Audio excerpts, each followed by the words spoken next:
Wait for all these fine folks to get in here. Are we live? I'm busy digging through some. We are live. What's going on, folks at home? We got a good guest tonight. Looking forward to this. This guy's been redoing a lot of stuff that was already good, but he's just making it a lot better. So I'm really excited about that. We got a grab bag. Greg's over there like salivating, looking at all the new stuff. I just got a care package in the mail a couple of days ago, and all kinds of new modified products. Ooh. Yeah, lots of good stuff. That's a little baby, like a little finessey thing. Bitsy bug yeah, it's like a little bitsy bug kind of. It's like a 3/16 ounce. So we got Larry in here. What's up, Larry? I gotta do some ordering here, but I was waiting to see this stuff and see what all you got. Some of that stuff I fished with yesterday. So I noticed I was like picking a pack. I'm like, there ain't nothing here. Yeah, I kept the package. That is, yeah, that's you're gonna like those. Yeah, that's a freaking game changer right there. I like that one. They're really nice. They swim good. They look good in the water. They got a nice hook. It's all pretty nice. Yeah, I'm gonna have to put a big. These are fun too. These little. What's up, Ron? Little T-rig, the easy T-rig. Yeah, I've seen those. Yeah, I've seen those actually on the video from Tackle Warehouse. Tackle Warehouse. Yeah. The A-Train was representing. Yeah. I like the A-Train. Well, you got all kinds of good. All right, guys, I'm gonna put this up. Yeah, you're getting sidetracked. Yeah. You'll look at it and you'll look at it again. Yeah. DJ, I see you in here, man. This is the last time right here for you, brother. For you. Actually, this is a very comfortable shirt, actually. See, I just wish it said something different on it. I thought about you. I guess my wife thought about you. Yeah, she's looking out for me. Made you comfortable. She said if I was going to be humiliated, yeah, whatever. If I was going to look silly, I would be comfortable silly. In it. Yeah, that's right. It's all right. Nothing but respect for her. So Jeff Clark, I'm trying to bring the jig bite back into the fishing style, but I have not. I have just about zero confidence in it. But I know it's a big fish. Oh, you know what? Before we answer that. I'd like to get Isaac. Yeah, I would definitely. Yeah, that's he'll definitely have an opinion on that too. That's what I was going to say. Yeah. Yeah. So we'll get back with you, Jeff, on that. Yep. So hold on just a few minutes here. If we get distracted by some chance, post that question again later on down. But we should be able to get right back on that. Yeah. I mean, my memory is great. Yeah, me too. Did you see my little debacle there on Facebook with the flying acorn? Oh yeah. Yeah. Yeah, so, that's why I said you're driving a gopher getter tonight. Yeah. So I was off today. So instead of going fishing, I decided to do the mature thing, stay home, do some yard work. Well, I know. You got to do it every once in a while, man. Oh no, I know. Best thing about fall is the grass kind of stops growing, but then you get all the leaves. So I had a lot of leaves dropped like the last 2 days around my house. I got home from. Well, the wind today didn't help. Yeah, exactly. I got home from fishing last night. My yard was just covered. So I got up on the roof. Got the leaf blower, blew out all the gutters and stuff, and just did about 30 minutes of blowing the leaves out of the flower garden and stuff. You should have did like we did. Just put a whole new roof on. They do it for you. Yeah, it's not too big of a deal. You know, it only takes like 5 minutes as long as they're not wet. I tell you what, I'll take care of your yard. You take care of just my backyard. You got a way bigger yard than I do. My yard's like 1/3 of an acre. My pond's like 3/4 of the way covered in leaves right now. Oh, really? Yeah, you can't even fish. It's ridiculous. Yeah, they just came down hot and heavy. But I did all that, and I got a ton of acorns. I got 2 oak trees, and those like a bumper crop of acorns this year. They were really bad. See, that's weird because I didn't have any this year. Really? Now, 2 years ago, you couldn't hardly mow because it'd slide on you. Okay. There were too many of them. But I think it's every 3 or 4 years they reproduce. Well, this was my year in my yard because they're really heavy. Squirrels are loving it though. Oh, I'm sure they have a heyday. Yeah. But so I got all that stuff blown out in the center of the yard there, and I was just mulching it. I had my truck down there. I got done, it took about an hour. I got it all done, put the lawnmower back in the garage, and I stepped out of the garage and just kind of admiring my work, looking over the yard. Yeah, admiring your real handiwork. Yeah, I was looking, and then I kind of looked over at my truck and I saw what looked like almost the shadow of a weird shaped cloud. It's tinted glass. Yes. And I'm like, and I looked a little bit closer and it was real jagged looking. And I'm like, are you serious? And I walked a little closer and there's a hole and it's all jagged and it was just blown out. And it had to be I'm not 100% sure it was an acorn, but it had to be something that I launched from my lawnmower right there. And I'm like, crap. Yeah, So I spent another hour cleaning that up, and that I thought I would just be able to open the door and then put a trash can below the door and then just kind of knock it out neatly. But as soon as you touch that, it shatters into little cubes, like little bitty That's small. the safety glass. It's safety glass. Yeah. That's the first time I'd experienced that. So I had a mess all over my yard. Yeah, your best thing inside to my do, truck. just grab you a shop vac. That's what I did. Yeah. I ended up getting the shop vac, and I vacuumed it all up. So or get you tape. Yeah, big wide clear tape, and tape the whole thing without hardly touching it. Then you can go through and break it and peel off. Yeah, I couldn't do it. As soon as I touched it, it just started shattering. It just kind of fell apart. That sucks. So we've had a new window motor put in my wife's car. I got a new set of tires for my truck finally. Oh, now I got to get it. Now I got to get a new window for the side. So it's been an expensive week. It'll be nice and good when we get it all done. Exactly. But, yeah, what a pain in the butt. So. Yeah. I've seen David rolled in. Bass RX. How's it going, man? Sean's in here. Yep. And then Texas Huntsman. Let's see. So the best thing about the fall is you can fish and hunt the four-legged jerky walkers all in the same day. Those are all tall cotton days right there. Yeah. Mm-hmm. That's right. It's good stuff. So let's you want to get Isaac in here? Yeah. So we'll get Isaac in here. Get him brought up here. We got Gary in there. I saw Gary at the bottom. Yeah. What's going on, Isaac? How y'all doing, man? Well, excited to be on here. I finally got invited. I've been waiting a while. Yeah. We're waiting for you to get some of that good service down there. No, I know, man. I know they're supposed to be putting in new cables, so it shouldn't be so terrible from now on. Yeah. Hopefully. Yeah. Okay. So for all you guys that are just having any questions or whatever, this is Isaac. He actually runs and owns Cumberland Pro Lures. So if you guys got questions about his products and stuff like that, put them up there. Any other questions? I can tell you he's a hell of a jig fisherman. So if you got jig questions, I know at the beginning of the show here we had, Jeff Clark had asked if you could only throw one jig all day in 2 to 7 foot of water, what size and color would it be, and how long would you stick with a jig without getting a bite before switching it up? So what do you think about that, Isaac? Man, that's kind of there's a lot of factors that would go into that. You know what I'm saying? Man, if I could only pick one color, I'm going to pick black and blue. You know what I mean? Because if you don't know what the water's doing, I would just go with black and blue. That's always a safe choice because they're always going to bite black and blue, typically. 5 to 7 feet, man. I'll be honest. My answer is, in a question like that, it's so it kind of goes to each fisherman, kind of how they would fish. Because a lot of people, everybody fishes different. So, but me personally, I would probably. What time of year is it? It doesn't say. No. Okay, doesn't say. So, well, if I'm throwing 5 to 7, I'd probably throw a quarter, believe it or not.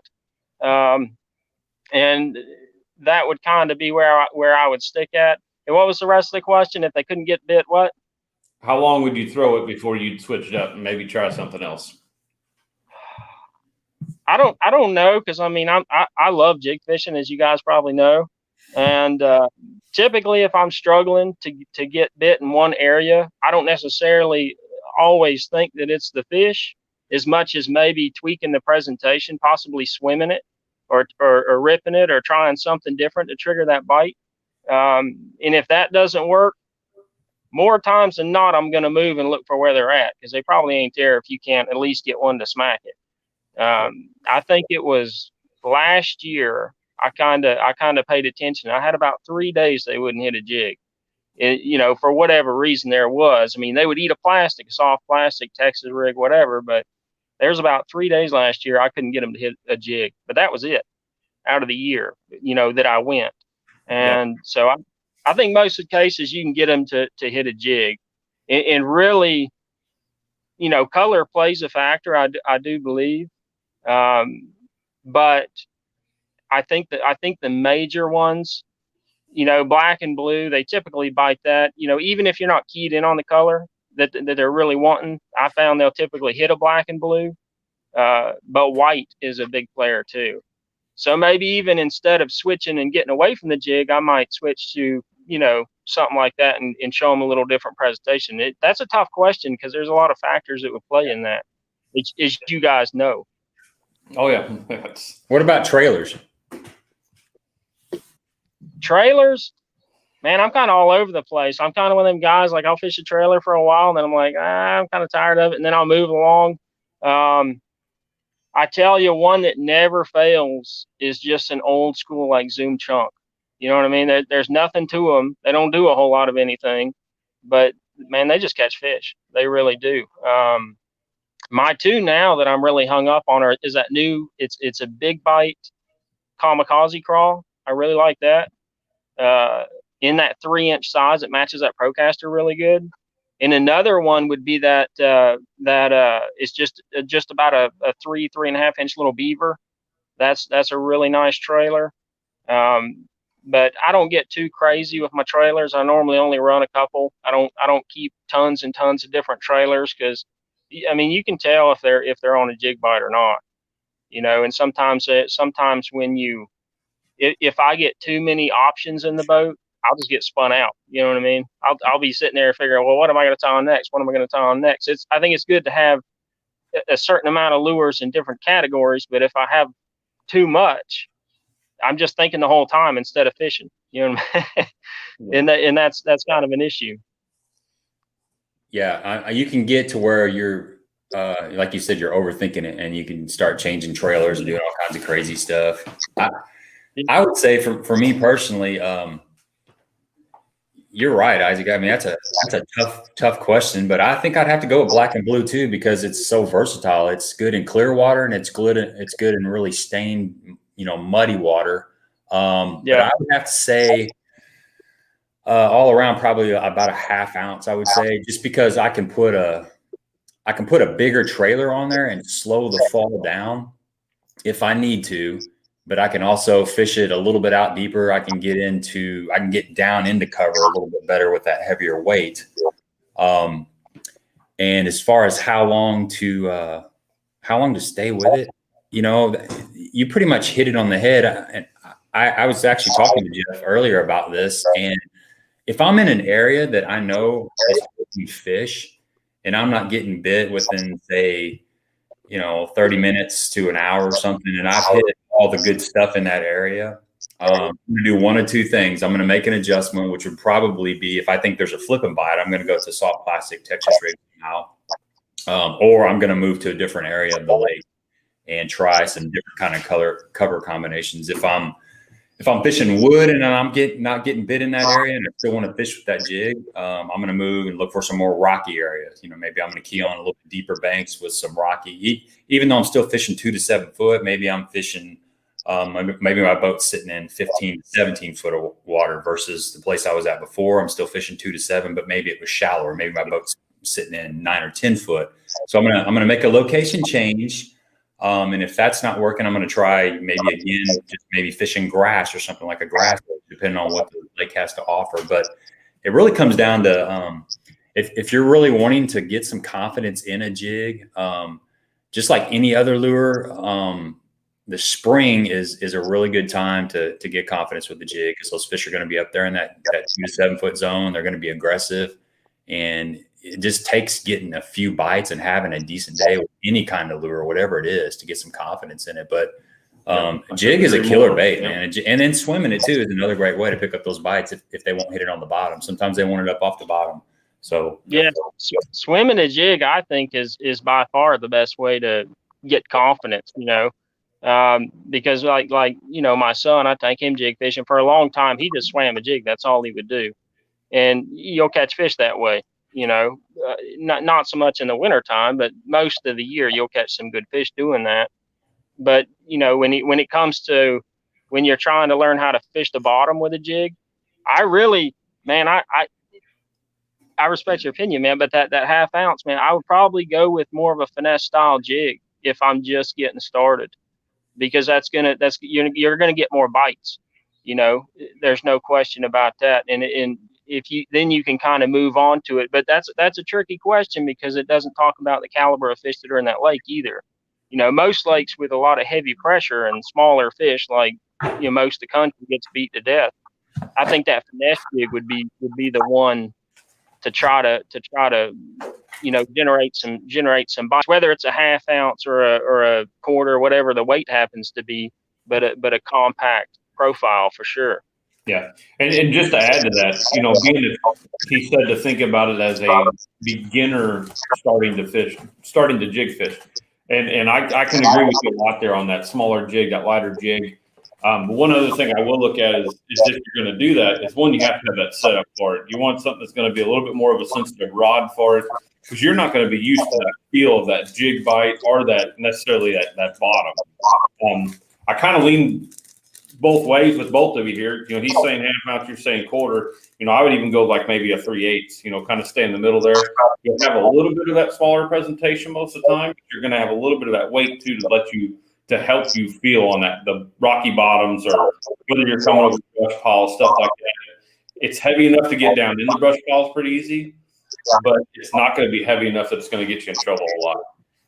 And just to kind of touch base on what they got said a while ago with trailers. I kind of limit myself to two different types of trailers. So one, you have a fast moving with a lot of action, something like a rage crawl. There's a lot of beaver style baits out there that have the big flanges on them that have a lot of action to them. That's for more of a little bit of an aggressive bite. If you're not getting bit with something like that, that's when I'll go down to something that has less action. You can ask Gabe or anybody else that's been on the live stream. You can go down to the Missile D-Bomb. That is a great trailer that has very little action and works very well. As far as color, I'll go with these guys both. Black and blue, you cannot hardly beat black and blue. It's like they said, you get it in color, you get it in clear water. And one thing I brought up before on the live stream is a lot of people don't look at black and blue for clear water. You know, they think, oh, clear water needs to be more natural. But keep in mind, you're trying to give that fish a presentation that they're not used to seeing. There's probably not a whole lot of people throwing black and blue in clear water, so always keep that in mind.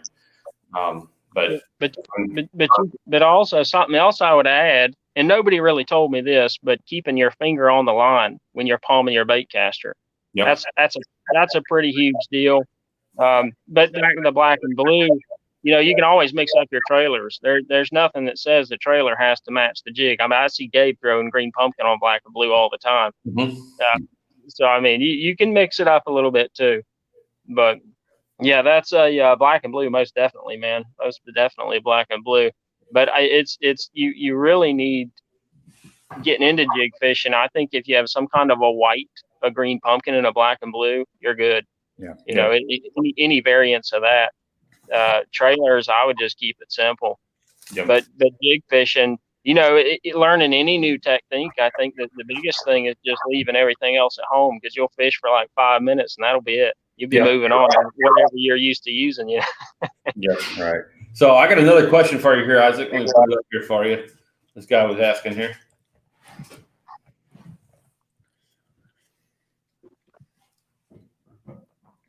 Skip gap, shaky head. What advantage? I personally, the skip gap was a good shaky head, but we don't sell those anymore. In a standard versus a skip gap, you know, those hooks, talking with people, those were hot in the Ozark region. That was a really hot hook, but I'm not like a wild big fan of skip gaps. I think it's a great hook, you know, but the only thing that I see is it helps hold that plastic up on that hook, which I never really had that problem.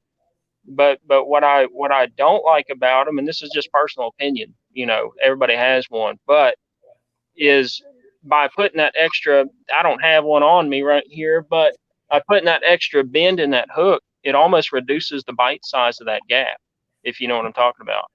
And so I don't know, man. I mean, I don't think that there is really a benefit. We don't really sell the skip gap anymore. We kind of moved away from that. Our new mag shake, he just uses a standard round bend 7/0, and we're looking to, it's probably going to be realistically probably summertime, but if we come out with a new standard shaky, you know, your small 1/8, 3/16 like that, we won't put a skip gap in that. And those skip gaps are, you know, they're popular in areas, but I don't see personally a huge benefit, which I know there's a lot of guys are going to disagree with that, you know, because everybody's got opinions, but I don't see a major benefit of a skip gap versus a standard, you know, EWG personally. But I don't have a ton of experience with skip gaps. I don't fish with a lot of skip gaps in the past. I've used them a bit, but I haven't noticed a huge benefit of using them over a standard EWG. Yeah, I would say with that skip gap, one other thing that I'm trying to find one of your Magnum shaky heads in here too, because those are pretty sweet. But that skip gap, that hook's a lot longer, so it does get that hook back. You know, if you've got a really big worm that you're fishing, it does get it back further, which I would say that's a benefit. But other than that, I don't see. I know that was big when that first came out. A lot of guys were using the tubes. It seemed to hold that tube up there a lot better. Here's the mag shaky head. I'll show you. I'll break this one open for you guys. Let me see if I can get one of those. I got one hanging somewhere. That's a really cool head design. I appreciate that. Well, and I'll show you one other thing. Okay, yeah. Yeah, I don't have one of them skip gaps, but I wish I did, because if you put that 7/0 up against it, I bet that 7's just as long. It's a long hook. Yeah, that's a 3/4 ounce that Greg's showing you right there, and show him that the screw lock. There you go. That's one of the interesting things about that shaky head is it's got that hitchhiker style screw that is not, it's not fixed to the head. It's picking up your mug. It's picking up my mug. I'm gonna get out of the way. It's the pink shirt, man. Backwards here, man. Yeah. So that screw lock is it's free to swing, which is nice. Because when you've got a screw lock that's actually go up a little bit, there you go, that's actually attached to the wire or to the lead head, it's almost like a weed guard in a sense. I mean, when that fish hits that section, it doesn't give. So it's almost like it decreases the gap. But with this hitchhiker style, it can collapse a little bit, so you get a lot more bite. This has got a 7/0 standard gammy hook. Is that right? Is it standard, Isaac? Yep. Yep. It's got a flat pot on it. It's got a stand-up head on it. And I've thrown this thing around. I like it a lot. It comes through cover really good, and it's a great head design in my opinion. So I like that big hook. If you guys like to fish those, like the Magnum trick worm and stuff, it sits on here really good. But you can still put it like I fish a rage crawl a lot, or even a beaver. That'll still work on this. It's not too big of a hook to eliminate that smaller stuff, but it goes really well with your bigger finesse worms and stuff. And you don't get as many short strikes. Yeah, because that hook's sitting back there a little bit further. So that ring too, it makes that rigging a little bit easier too, because you ain't fighting up against that hook point the whole time. Right. Now with a 7/0, it's not. That's true. Yeah. That's true. So Jeff, before we get off here's that's the skip gap, and that's the mag shaky. And if you look at them, the hooks are actually the same length. You see that? Yeah. I don't know how well this is coming through. You can tell. Yeah, that's the same length.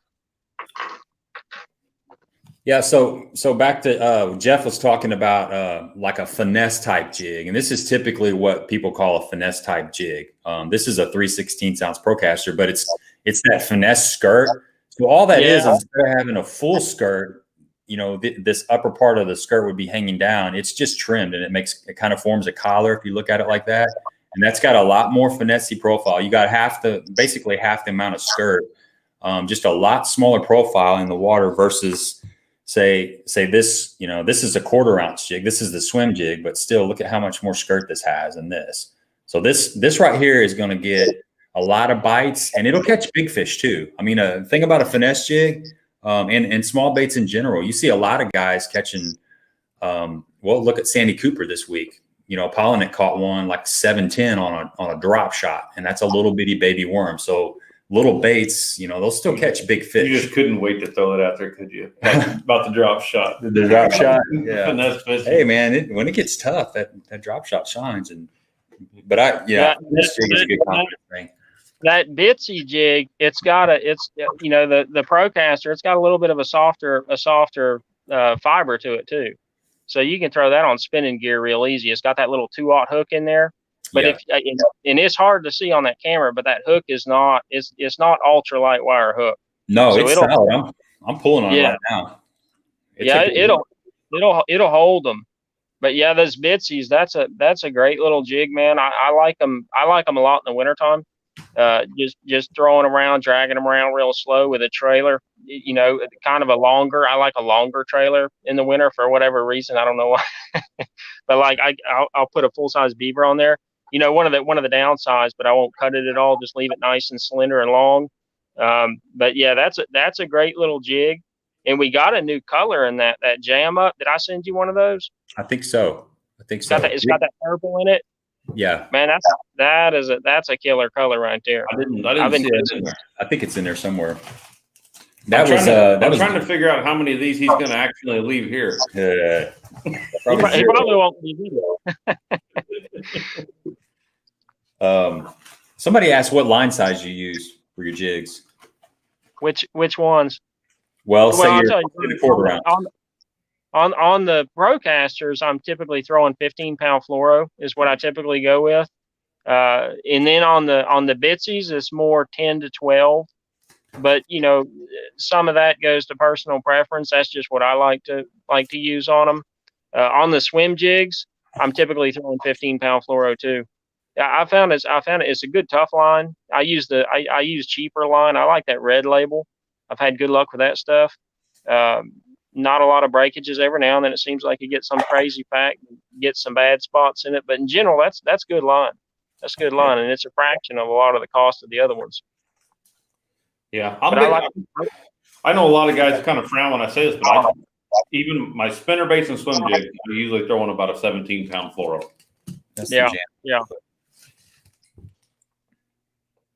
Yeah, I'm typically if I'm flipping a jig, let's say that half-ounce black and blue jig, shallow into heavy stuff, I'm going 20-pound test. But I'm going to something more finessey, say a 3/8 or a quarter. I'm going to drop down to 15. But like this little 3/16, you could probably fish that on 10. You know, you can fish this on a spinning rod, like you said. You know, 8, 10, 12-pound test. Yeah, you know, I like the for the bigger jigs, like you're talking the full size flipping, which even the Procaster is more of a casting style jig. It's more compact. I like that 15, but yeah, definitely if I'm going up from there, I'm throwing 20 on a full size, you know, flipping style jig. I would definitely go with 20. But kind of when you're learning too, like that, you know, earlier comment that half ounce is easier to learn to flip with than going with that lighter weight. You kind of have to adjust to that. But the only thing when you're flipping, I'd probably go 15, man, just learning. And it's not really about catching the fish. It's a little more manageable than the 20 gets a little wiry, in my opinion, if you're not used to that. So. And you can fish. I fished with 15-pound test. I didn't even fish with 20 up until the last couple of years because, you know, that 14 to 16-pound class test is so much easier to pitch around and stuff. And man, I never broke fish off.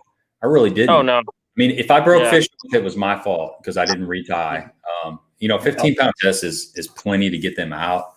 If you're fishing around a lot of grass, sometimes that 20 is nice to have because those fish will get buried up in the grass. But typically I'm going to braid if I'm really grass.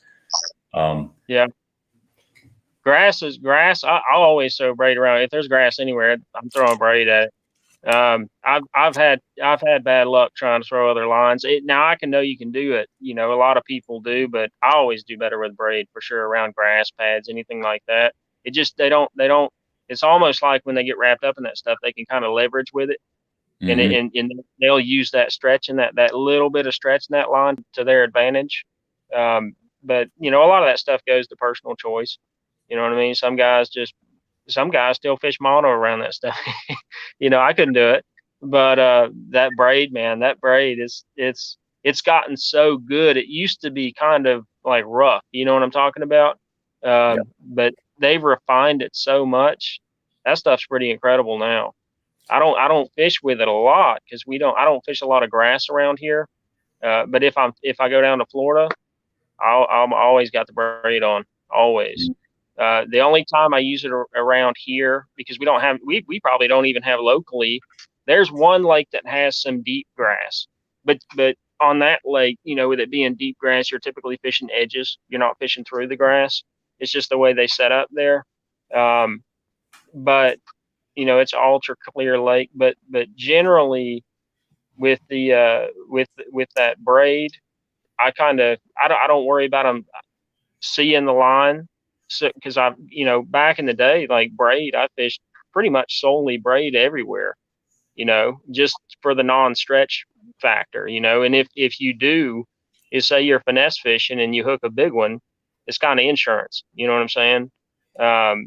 And I didn't really worry about them seeing the line a whole lot. I don't know. I know there's some to that, but in Georgia, ultra clear water is not something that we deal with a whole lot. So I've never worried about that a whole lot, but I do like, for skipping docks, I find it's pretty darn tough with braid for me anyway. Mm-hmm. It doesn't act the same. Some of that like that super slick, that might be all right for it. I haven't tried it since I went to fluoro. But I've been pretty happy with just sticking to fluoro, man. It's good. It's pretty good stuff. But it is pricey.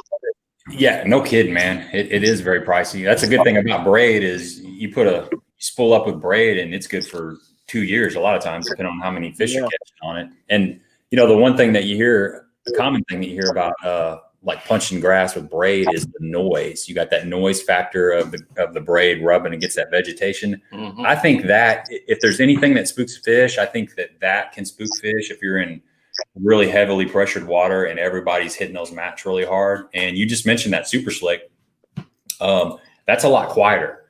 It's got that slick finish, and it's not so rough where it grabs that vegetation when you're popping that whatever you're throwing, that 1 ounce tungsten Texas rig stuff on there. It kind of glides through that grass, so it's a lot more quieter.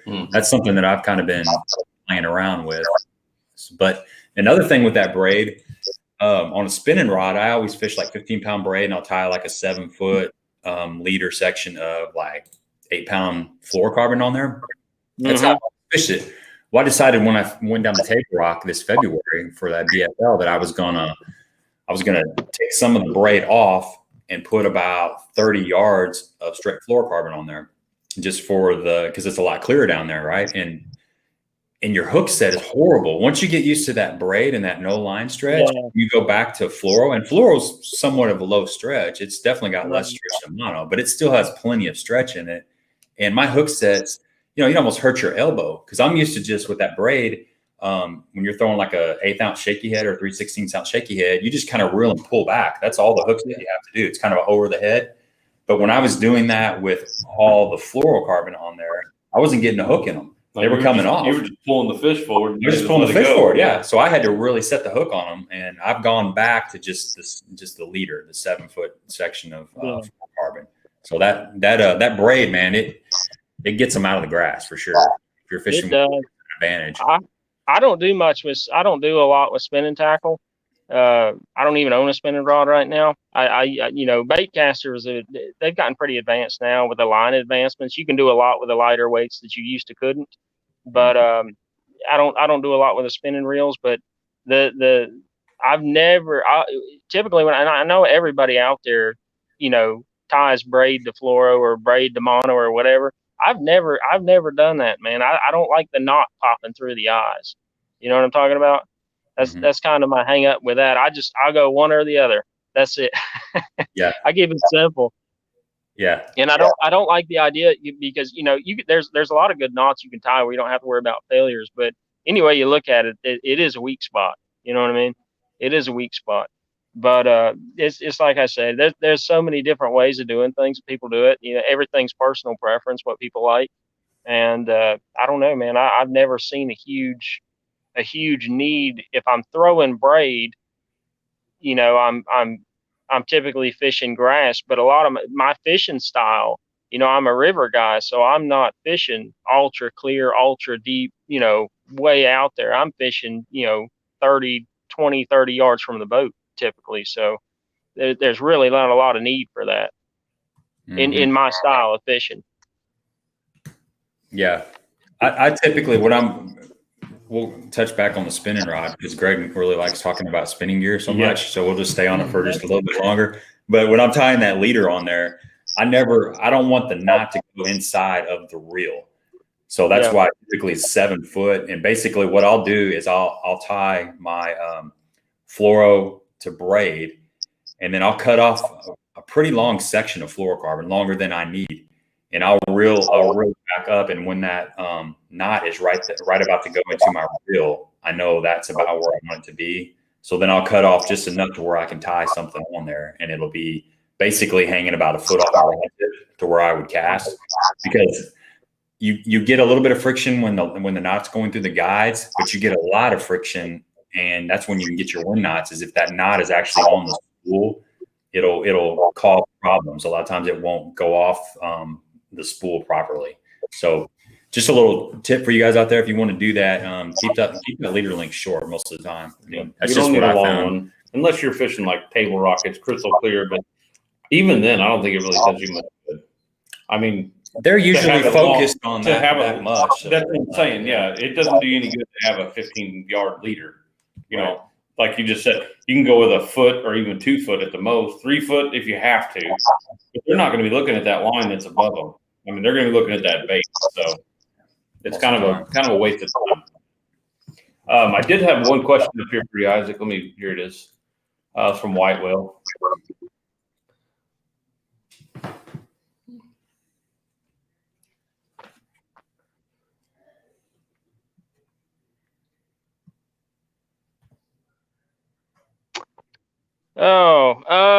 Yeah, that new swim jig, actually. He's talking about the swim jig there. Yeah, that new swim jig that we're coming out with. It's more of a compact head style, and it's got the wire keepers on it, the wire weed guard, but that is the moccasin head. So it has the same balance. But I'll tell you something crazy about that is with those y'all gonna try to figure out how to make that work, huh? Yeah. Without the I'm gonna try to find a white one. It shows up better. Yeah. So you guys get a pretty good idea of that head right there. Yeah, it's the same style of head. The paint's a little different. You know, it's a powder coat finish. So it'll actually hold up a little bit better. The eyes, you know, it's got the stick-on eyes. It doesn't have the 3Ds. But that wire weed guard, the incredible thing about that little jig is, and you can try this, Gabe. I don't know if you did try this or not, but you can throw that thing out and burn it back as quick as you can turn that handle, and that thing just tracks. It's a pretty neat little bait. Mm-hmm. It does a good job. I fished with it yesterday. Yeah, the balance is incredible on that bait. But I like that. I like that little 3/0, and that's a little more. You know, it's a little more compact. But that hook that we went with in it's a heavier wire hook. So I mean, you can lean into them on that hook.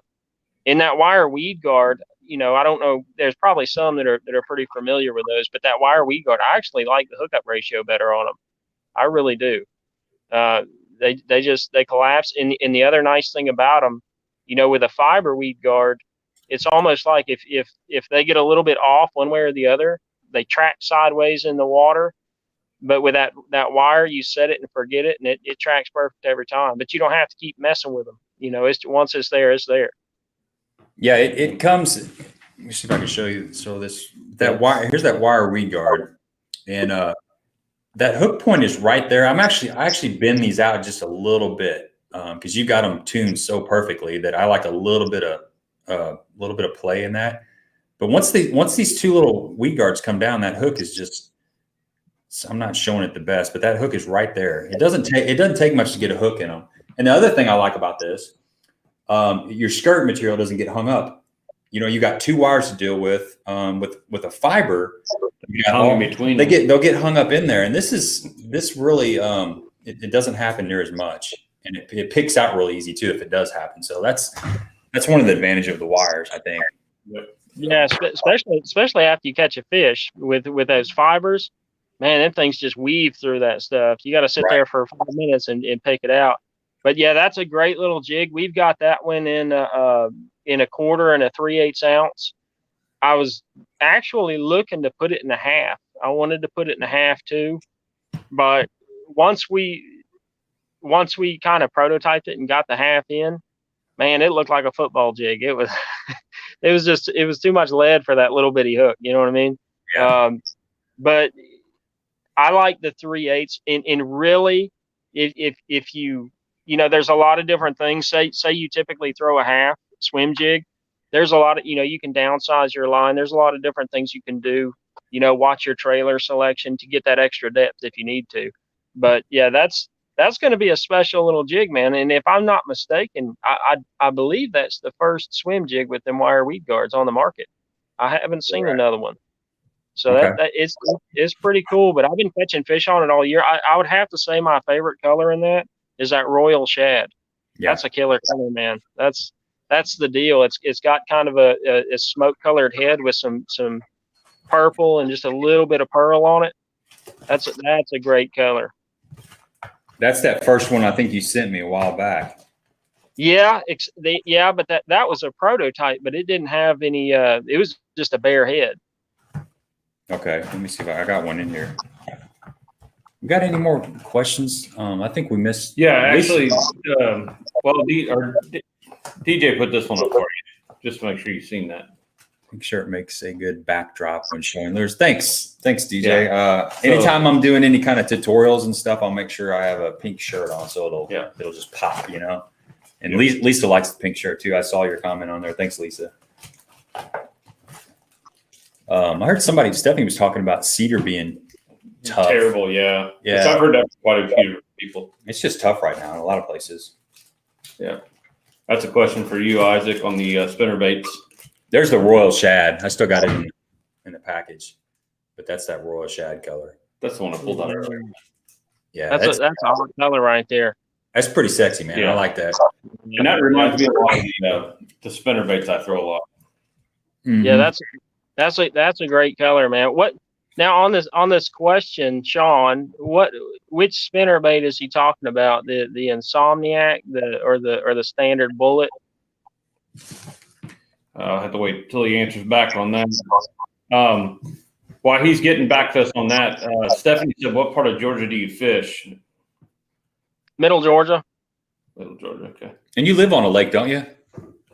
We do, yeah. We actually live up the river a ways, but the lake's probably about, and it's probably maybe only about a quarter mile from there. We're kind of at the top end of the lake. The two rivers meet up before they flow into the lake. But yeah, I live on the water, man. I love it.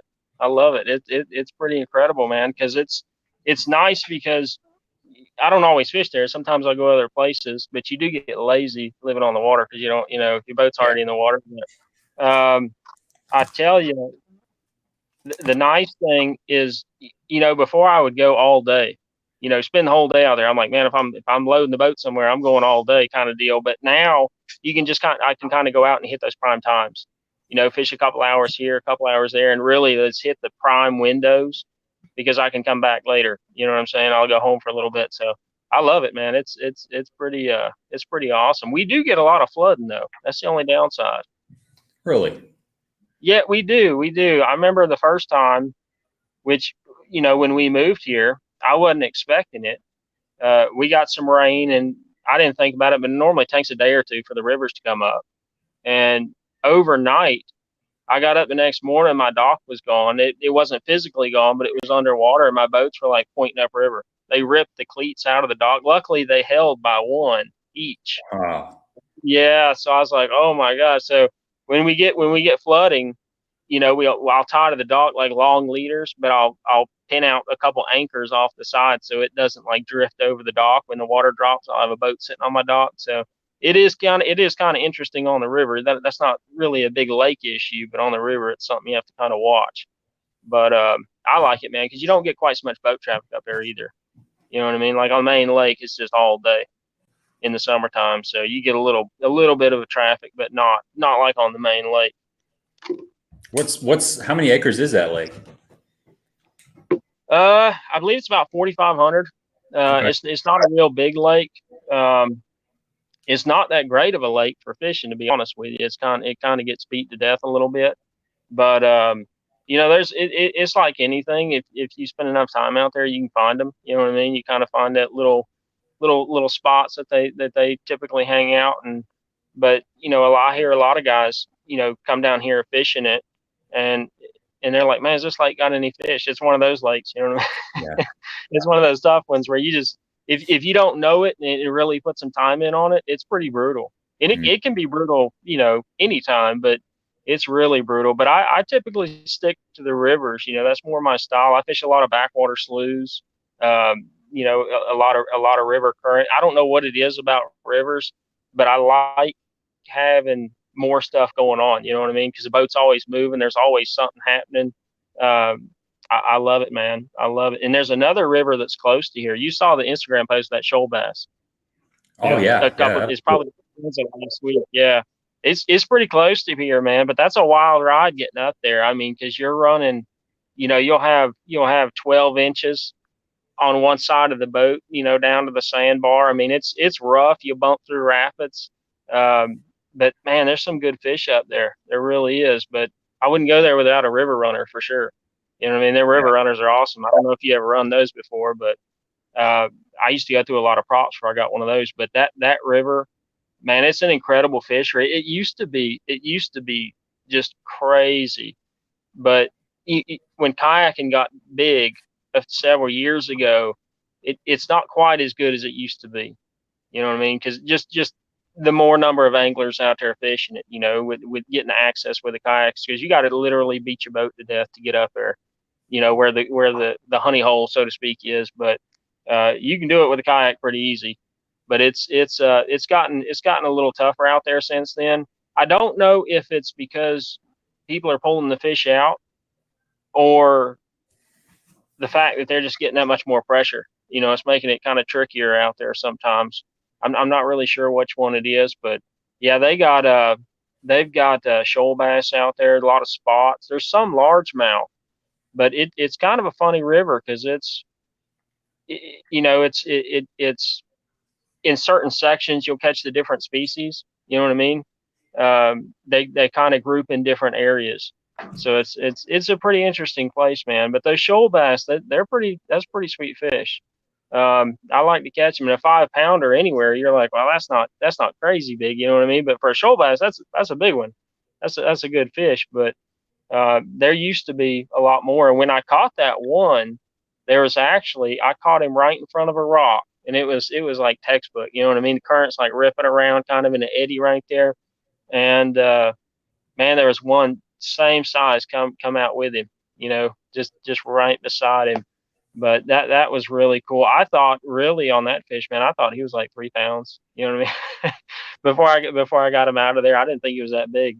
But yeah, that river's pretty cool. That's a great spot. It's just you got to work to get up there. You know what I mean? It's work. Sometimes it's not as bad if the water's higher, but I really enjoy the rivers, man. That's probably my favorite style of fishing. And I fish down in Florida a bit. I fish Rodman a little bit. The Swanee River, I really enjoy fishing down that river system. They got the Swanee bass down there, which is pretty neat.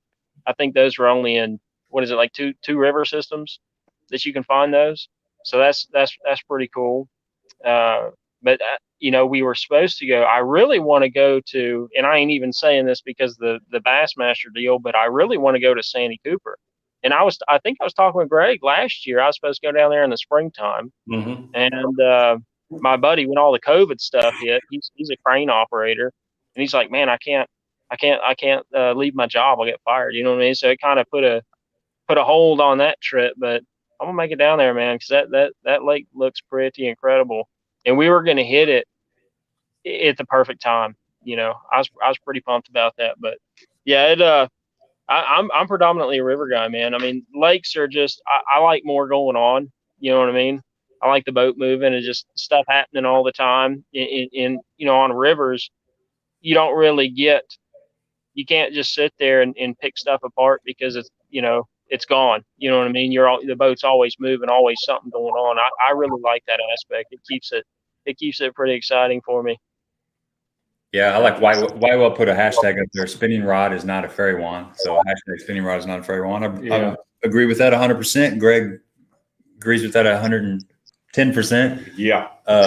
Sean was talking about the braid, about how durable it is, and you don't get that line twist, which is another thing. There's no memory in braid. There's no memory.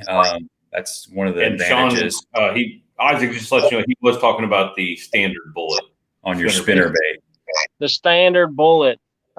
I would say what differs it, all different companies use all different size blades on there. So ours is depending on the size. We're using a 4 and a 5, or a 3.5 and a 4.5. So that can be a difference. But I would say the biggest difference on our spinner bait would be the gammy hook and the Sampo swivels. Gammy hooks, you really can't beat them. I mean, it's a great hook. The Sampo swivels, I haven't found a swivel better than that. We were actually thinking about looking for some other types of swivels, but I don't think there's a better one better than a Sampo. I really don't. I mean, a Sampo it's a great swivel. They're expensive, but it's a great swivel. You can definitely count on that one running. I've gotten some swivels that, and I ain't gonna name names, but they don't even really turn. Or you'll get some that are just jammed up, locked up. So, but Sampos, I've never had a problem with them. They're an awesome swivel, but I would say that would be the biggest difference. And we're thinking next year, we're actually thinking about coming out with another spinner bait, but that's down the road a piece. But that bullet's a good spinner bait though. I would like to come out with one and it's what you would consider a full size spinner bait. You guys have seen them. Right. But I would like to come out with kind of a middle of the road kind of a spinner bait, kind of a mixture between a finesse and a standard, kind of in that mid range area. But that's a great spinner bait. The Insomniac, that is a special spinner bait, man. That thing puts off some thump. I'm looking forward to using those this spring. Yeah, you'll be about February, late January, early February. You'll probably see some fish catches from me on that sucker because I like to throw that big Colorado blade around. Yeah, man, that thing. I already got to test it out on big ones, so yeah. That the Slaunch Master. Yeah, it was a Slaunch Master. That's discontinued, but that was a cool spinner bait too. Oh yeah, the Slaunch Master. Yeah, that was a cool spinner bait. I know a guy named Al Cox. He designed that bait. Won tournaments on it for years. That was a great spinner bait, but we discontinued that one. But it actually had the spoon for the blade, which was pretty wild. But I liked in the deeper, if you're throwing it in deeper water, I like the way it planed. You know what I mean? It almost just planed the bait out, with the balance. But that was a nice blade, man. That thing got down deep quick with that spoon on there. Very unique. Do what? That was a very unique spinner bait for sure. Yeah. We got a question from Hank Snow here. He says, I'll throw it up there. He asked if you will be featuring your product in Florida Tackle Club boxes. Not the new products yet. We got with Victor, and it was probably a month ago. We shipped his stuff out probably 3 weeks ago. He's got. Let me think. Well, I ain't gonna say what he got. He probably don't want me to. But no, he got some stuff from us. He hadn't gotten the new stuff yet. I'm sure that he will in the future. But no, he doesn't have the new stuff yet. Nobody has the new stuff yet. What y'all y'all got it before anybody, but Tackle Warehouse will probably have it. I would suspect, I can't really speak for them, but I'd figure probably about 2 weeks. They have it. Because I mean, most of the old stuff, we closed a lot of that stuff that we're kind of redesigning, in putting some changes on, not major changes, but like the Procaster, we put a bait keeper, stuff like that on it. But they closed that stuff out. I think most all that stuff's gone. It's been closed out for probably about a month and a half, I believe. So they'll be getting the new stuff probably about 2 weeks. But that new stuff, I'm telling you, that new Procaster, that's a nice jig, man. And I've been fishing with it a good bit, and it comes through cover a lot better. I do believe that it comes through cover a lot better, especially the wood, man. With kind of the way that head is kind of rounded down a little more, and the model, it doesn't quite have that kind of bulbous front on it. It really comes through that cover a little bit better, I feel. And that bait keeper is nice too. Everybody likes a bait keeper. But I'm excited about that. I'm really pumped about the swim jig, and I got to fish them. I've been fishing them most of the year, but I wish I had some more swim jig time. But it's kind of closing down on me a little bit, getting cold pretty quick. But I'm pretty pumped about those baits. But yeah, they'll have them real soon. Land Big Fish has still got some of the some of the old school stuff over there. I don't know. I think they'll be closing that out pretty soon, so you might find some deals over there possibly. But yeah, that new stuff probably about 2 weeks. I'm anticipating. Okay, you got Stephen Guthrie says hello from Northwest Georgia, so you got a local there saying hi to you. Local Georgia guy there. That's what I was wondering about when this stuff's going to start coming to market. So about 2 weeks or so, you're thinking roughly? I'm thinking about 2 weeks. It ain't going to be long. You know, of course they're going to have to photograph it. It's you know, a completely different product, but I'm figuring about 2 weeks it'll be ready. I mean, we're already building stock to, you know, prepare for that. But we're going to have kind of a list of everything we got. We're going to have that new swim bait, that X Factor, which you've seen those. That's a sweet little swim bait head. We've also got the underspins coming out, and they're kind of a revised version. And I don't know if you messed with that underspin much, Gabe, but do you remember the old one, how it had kind of a narrow type of a head on it? Yeah. I've noticed for that new one, it's kind of flatter across the top. It was actually bumping out of timber pretty good. Coming through the limbs pretty good. Just from that flat head, it would contact that wood and just pop out, almost like a square bill kind of deal. I'm not saying to go throw them in a brush pile. I'm just saying don't throw it in a brush pile. But yeah, that's something interesting with that head style. But that's a sweet little bait. So we're gonna have the underspin, the new Procasters, and the swim jig, and we also got the Bitsy and the new football, standard football, and the finesse football that are coming out. And the footballs use the same components. The major difference is we put a little better keeper on them, kind of upgraded the keeper on them, and we also recessed that eye a little bit, you know, to kind of help protect that knot. Mm-hmm. But those are coming out real soon, and I think we're going to have 8 colors in the Procasters, and the Bitsy is going to have about 5. The swim jig's going to have 4. It's going to have that royal shad, and then that chartreuse shiner, which I know you know what color that is.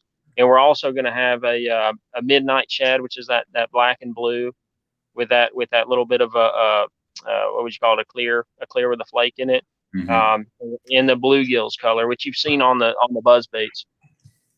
We're going to keep it pretty simple with those. And the new Easy T rig that you've been catching, as most people probably, that thing's at Tackle Warehouse now. It's available now. But that's a pretty sweet little rig, man. Have you tried any of the smaller baits on that, or you mainly just been throwing the bigger sizes, the 4/0 and 5/0? I've been fishing. The one I've been fishing the most is a 3 and a 4/0, and I've been just fishing a baby brush hog on it mainly. Yeah. A speed crawl and a baby brush hog, I guess. But I like that thing. I'm getting confidence in it. It's one of those deals where if you guys don't know what he's talking about, it's basically his. Let me see if I can pull one out. It's his version of the Tokyo rig there. So it's just you've got a gammy hook on there, and it's got about a 3-inch dropper on there. It's got a swivel on it, and you just put a little whatever size weight you want on the end, and just bend it over, and the weight just kind of stays on there. But it gets the bait up off the bottom, and it gives it so much action. I mean, that bait just swims. It's wild. But I've been keeping it on the boat, keeping it on the deck, just rigged up, and I've been getting confidence just pitching it around. And it works. I mean, it doesn't look like it would work because there's so much wire there. You're like, you know, it's you're always trying to be stealthy and finessey and stuff, and you see all that wire, and like that fish ain't gonna do that, but they do, man. You know, it's kind of like an A-rig. You know, A-rig's got all those wires, but the fish still hit it. And I know an A-rig's moving, and the Easy rig is just sitting there, but they'll still hit it, and it's a different look, and it comes through cover surprisingly well. You know, I've had good success with it. Yeah, it comes through cover real good. I also, another way, I don't know if you tried this, but I like the you know, because the bite's been a little tough here lately, to be honest with you. It's just the transition time, and I've been catching some on moving baits, but I've been having some luck rigging up like a little 3.5, 4-inch, kind of a downsized, kind of a slimmer type of a shad bait on it, and swimming it really slow on the bottom. Have you tried doing that with it? Mm-hmm. Yeah, it works, man. That's the So killer way to do it. paddle tail, like a little swim bait? Yeah. Just a paddle tail on there. And kind of what's nice about it, and we have finesse swim bait heads and stuff like that too, but kind of what's nice about it is you can, that rig, it's so easy just to switch your weight size, in a pinch. So you can adjust it depending on wherever, whatever depth you're fishing. But you can, even with a really small, because we got it in a 2-aught. So even with a really small compact bait, you can put a 1/2 ounce on there and just drag the bottom, get it down deep quick. But yeah, that's a cool little bait, man. I've been tinkering with it all year. I dig it. And like you said, it comes through cover ridiculously well. It really does. I've even had it coming through rock pretty good. But generally when I'm fishing in wood cover, and I know most of the time you see where they rig basically, like a bullet weight, they'll rig the bottom side up, fishing wherever. But if I'm fishing a lot of timber and stuff, I actually put that down is my preference. I do it the other way too. I put the point up, and that way, especially for fishing in grass, because when you make that little bend, the little bend will actually fit up into the concave section of that bullet weight, and it doesn't snag the grass. I don't think that. I think that's the way to do it, not the other way. Just me personally. I mean, I've tried it in both ways. I understand the theory of you've got that big blunt head coming through grass. So I mean, not grass, but coming through rock. You've got the blunt end coming through rock. So a lot of times what happens is when you've got a pointed head in rock, it'll actually wedge in the rock. And if you got something that's wider, it has a tendency to come through. That's why the football head works so good in rock. But I've found with wood and grass, you want this side up, the point side up. And I like to use the the spinnerbait pliers. I like to actually bend it almost in a circle where there's nothing to catch on that wire underneath. And something else I've been messing with, and I think it is Bayou something. I can't remember the name of the brand, but there's a company out there that sells beads with rattles in them. I can't remember the name, but I've been messing with that too a little bit. Putting little rattles in below the weight, just a little bit more to draw more traction. If the water's a little bit dingier. So I've been playing around with that. I can't speak to say if it's working better or not. It's one of those things that I think it's more mental than anything. Yeah. But that's a cool little rig, man. But yeah, I normally rig them the other way, most definitely around wood. But they work good about anywhere, man. But it's a neat bait too. But I would say, man, just don't get kind of stuck in like one bait style with it, because you can put anything on them. You can put a swim bait on them, worms, whatever. I've been fishing them with all kinds of stuff and having pretty good success. But the major benefit, it kind of gives them a different profile. But something about it that I really like is how easily you can switch out your size, your weights. You know what I mean? And you can also tweak that rig. You don't have to leave that whole wire there. You can shorten that down to 1.5 inches, 2 inches and get it kind of more of a stand up. But I would say the only tip I'd give on that thing that I've noticed is make sure when you rig up that plastic that you don't get into that hook eye, because that'll completely tank your action out of it. You know what I'm talking about? That's the only tip I would give about that. Yeah. But I don't typically use I just use regular lead weights for that. I don't put no tungsten on that. That tungsten's expensive, boy. If you ain't punching, you don't need tungsten. That stuff's expensive. I don't know. I kind of argue with that, but man, I'm spoiled on it, dude. I'm spoiled on it. On the tungsten. Yeah, it is ridiculously expensive, but I just quit letting my wife use it. It lasts longer. Yep. And I'm sure if you went back to braid or to lead, you'd be just fine, because as long as you're in tune with your setup, you're going to feel those fish bite. Yeah, David wants to see this, so okay. Hold it up here and make it. I don't know if you can see that, David. It's kind of showcasing. Hold that hook out. Well, you can't, can you? I can do this. Yeah, so you tie onto the swivel right here. I'm pointing at the screen like that's on show. I'm backwards here. Okay, This is retarded. So you tie onto that part of the swivel, right? And then you're going to put your weight at the bottom of that. This is hard, man. This is like backwards. Wow, this is weird. Anyway, your weight's going to be hanging down there off the bottom of that wire there, and it makes it stand up. It's basically like a drop shot, is what it is. Yeah. But it's going to look like a pea in the water, basically. yeah, if you could imagine. it's a neat little rig. I don't know. When I first saw those come out a year or so ago, I was not interested in them. It just looked like a gimmick. But the more I throw it around, the more I'm getting confidence in it, and it's something different. The fish aren't seeing it. I punched it in grass too. You can punch it in holes, and you can actually, for punching, say you need about a 1 ounce weight to punch through the mats around here right now, which is typically what's going on. You can get through the mat with that easy rig, probably with maybe a half, but probably a 3/4. So you can drop the weight in, you can drop 25% off the weight probably to get that rig in, because that weight hits first and the wire's here and your bait's up here. So as soon as that weight hits, it punches through and it just drags everything through streamlined. Where a Texas rig is kind of a big package, and that weight has to get that bait turned and going through. That easy rig comes through really, really nice, which is great, because a 1 ounce tungsten is a whole lot more expensive than a 3/4 ounce tungsten. Mm-hmm. So you're saving a little money right there. That's one of the big advantages I found of that easy rig, flipping it in and out of grass like that. But if you want to go with the light rig, a lot of times I'm fishing with the 1/4 ounce. You can just hit those holes, just punch the holes in the mat, or just pitch the holes in the mat, and it works great doing that too. So pretty cool little bait. Yeah, it's really something just a little bit different, presentation. And you fish a lot, so just something a little different. A lot of times they'll get the look when they've been seeing Texas rig dragged across the bottom for the last 6 months. But and we kind of try to stick to that a little bit, like that swim jig, going with that compact style versus a standard full size swim jig. It's just something a little different, because I'm sure they see a lot of swim jigs with 5-inch swim baits on them. It's a little different, and I really wanted something a little different for those pressured waters, because I fish a lot of pressured waters too. I like anywhere, there's more angling pressure now, I think, now than there ever has been.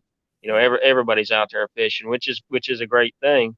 But it pairs nice with those 3.5, so it gives them a little different look. Because I've seen a lot of finesse jigs, but the ones that I've tried, the major finesse part about them has been, they're basically the same size, the ones that I've used, and there may be some smaller profile ones out there. I'm sure that there is, but a lot of the finesse factor of them is just that they use a lighter wire hook.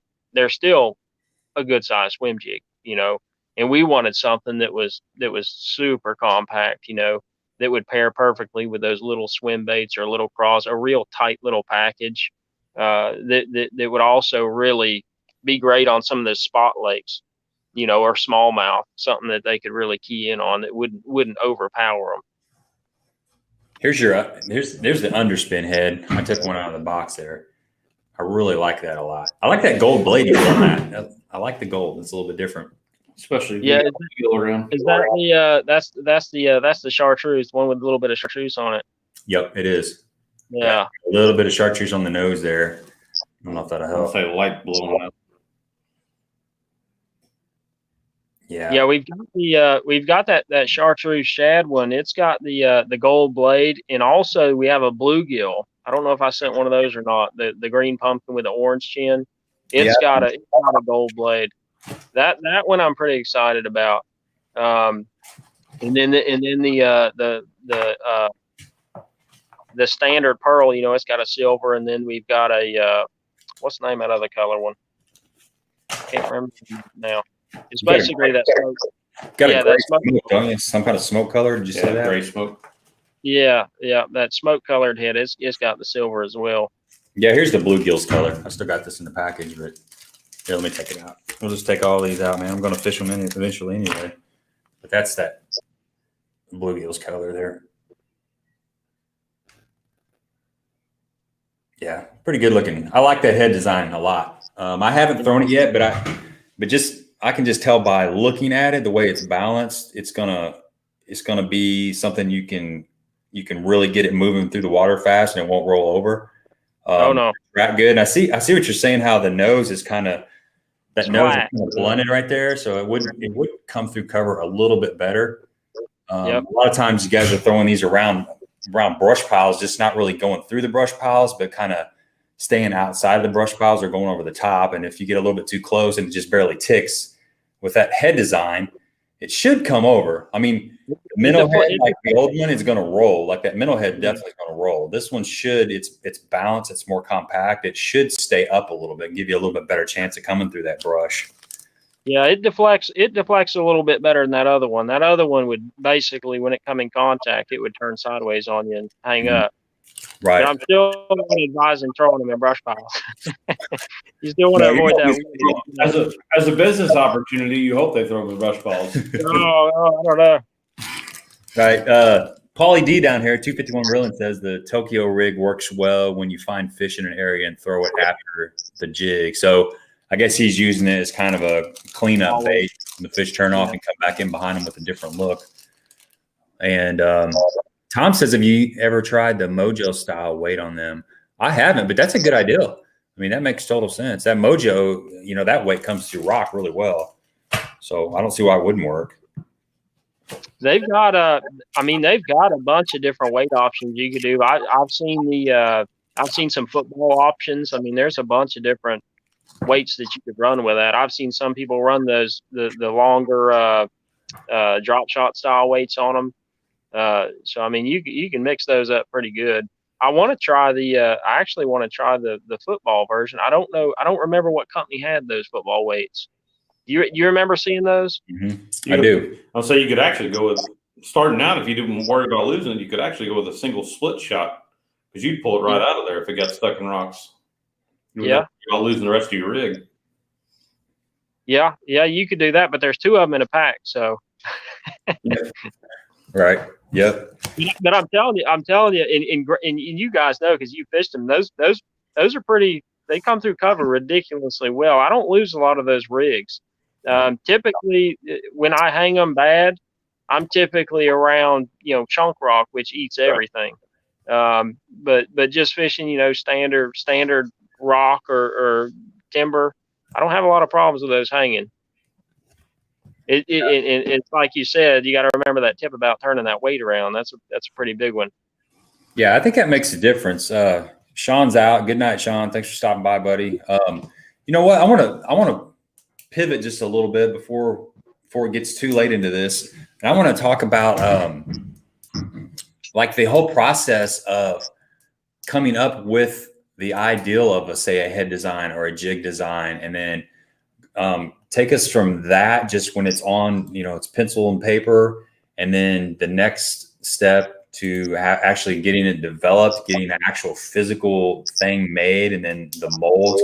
Can you kind of walk us through a little bit of how that works? You don't have to go too specific on it. No trade secrets or anything, but just, generally. Yeah, no trade secrets. Yeah, no, it's pretty basic. It's not as complex. I mean, there's no wind tunnels or nothing crazy like that going on. It's pretty basic. I generally start with, how do I want the bait to handle? What do I want to do with the bait? And kind of from there, I love fishing tackle, so I have a whole stock of shapes and sizes just in my head. You know what I mean? And you probably do too. But you kind of decide what the handling features you want, and then after that, I normally think on that for anywhere from 3 weeks to several months, just the general head shape. But once you kind of determine how you want that bait to handle, and you determine what kind of general head shape, then you can make it cool, so to speak. And that's where all that designing comes in, as far as how it's going to look like on that underspin, groove, and putting that groove along the top, and around, you got the standard gills. All of them have gills, but putting that groove along the top is just a completely different look on that bait. But generally, I'll just start with a general head shape that I'm looking for, and then I'll add the the touches into it after that. In a lot of times, when you're designing a bait, even certain ridges on a head, it'll give it a certain balance. You know what I'm talking about? When it's coming over cover or something, it might keep it from rolling or tipping or so. I mean, there's a lot of thought that goes into that. But and then after I kind of have a general idea what I'm looking for, uh, I'll look for along when I'm thinking about the general shape that I'm wanting to have and in the general aspect in which I'm going to be using that bait. I'll also at that time come up with which hook I want to put in the bait, and that kind of dictates the overall shape to a degree, because you have 30s, 60s, 90s, just depending on what you're wanting to do with the bait. So I'll determine the hook early on as well. But after that, I'll basically sketch it out, and I work with some guys that they'll use, and they used to do old school, man. They used to file everything all by hand, and they would have little different component pieces, such as a keeper or a skirt keeper or whatever, and they would kind of piece them together and then file the main part and then build the molds around that. Well, after that, and that probably ain't been that long ago, probably about what, 3 years maybe. Now they use a computer system, and it has made things a lot faster. So I'll get it to them, and I'll actually look through images and tweak them here and there. And then you go through prototyping, which is actually getting different baits and trying them and seeing how they're working out and putting touches, pulling lead from here or there. But it's kind of complex a little bit, because it's you got to you can only move lead in certain ways because the molds have to open, so you can only do certain shapes or lines in certain areas, because it goes in there as liquid, but it's hard, it's metal in there once it's casted, so you won't be able to get the mold open if you shape it wrong. So kind of figuring all that out along the way helps a lot, because if you just go to designing something, it's kind of hard to, like when I started it, I didn't understand a lot of that stuff, so I had to kind of figure that out as I went. And I'm going off track here, but actually when I started with a guy, and his family actually made auto parts for cars, CNC and, build mold stuff like that. So he wasn't actually, and this has been several years ago, but he didn't actually build fishing tackle. And when you're working with an industry guy, he kind of has a better understanding of what you're talking about. Because if you're working with somebody that doesn't even fish, he's like, okay, what do you want? You know what I mean? And he doesn't really know what you're going for. But I worked with that guy, and we struggled through a couple. And these were actually old school CNC hand molds. They were just the standard aluminum custom billets that they would CNC out for me once I got the designs right. But that really taught me a lot, you know what I mean, as far as what I could do, what I couldn't do in designing a bait, where I could get away with putting styling and where I couldn't. But basically, getting back to what we were talking about, once I go through the prototype process, it's pretty straightforward. I mean, they build the molds and we start shooting them. And that's pretty much it in a nutshell, a simplified version of it. But it's not it's not overly complex. It doesn't seem like it, but when you start, it's kind of difficult, because like you don't think about the and with this original guy. Now the people I work with now, they know what they're doing, you know what I mean? But the original guy, like, we had to figure out the actual thicknesses of lead around the hooks that we had to have for it to cast right. You know what I mean? Because if it gets too thin, it'll just blow out, or it won't shoot right. So yeah, that working with the original guy really taught me a lot about what I could do and what I couldn't do. But in a nutshell, you come up with an idea, for how you want it to handle, the hook that you want. You refine the head shape to handle the way that you want that to handle, and then you make it cool, so to speak. You put your styling features on it and stuff like that. And some of the styling features actually have to do with how that bait's going to handle, you know. But after that, you know, it's pretty straightforward. You go through prototyping and you get the molds and start shooting.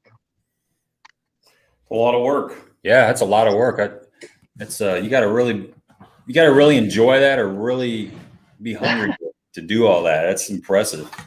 Yeah, you do. It's a different job, man. I mean, I think a lot of people, you know, they're like, oh yeah, I'd love to do that, but in reality, it's not as glamorous as what people would think.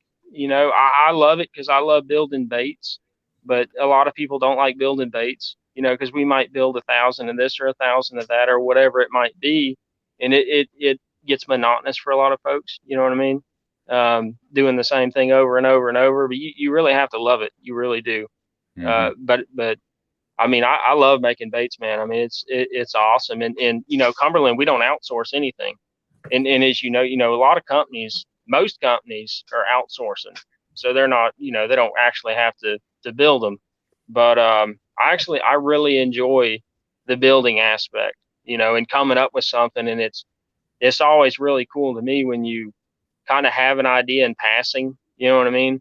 And then 6 months later, you can develop it into a bait and you're holding it. That's pretty wild. You know what I mean? That's pretty nuts. And then you get to see, you know, what people are catching on it and people having success, or what their thoughts are on the bait. It's a pretty neat process. It's a pretty neat process, but yeah, it's definitely not for everybody, man. It's a lot of work. You know what I mean? It's a lot of work. It's a lot of the same stuff and everything you do. And I'll tell you the funny part, and this doesn't have to do with anything, but the funny part is you'll work a whole day casting or whatever, and you're like, oh man, I just worked like 14 hours. You know what I mean? And you'll have like a little pile. That's it.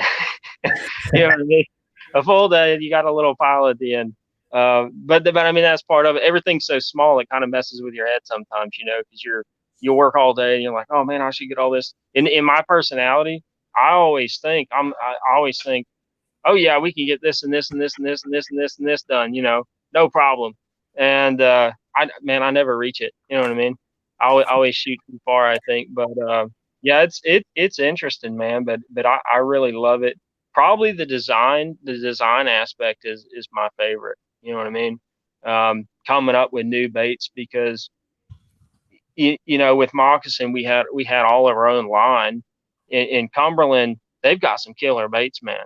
Like they do that. They've got some really good stuff. But I really like getting the chance to kind of upgrade what's going on there, kind of modernize it just a little bit, and kind of put my own kind of flair on it. You know what I'm saying?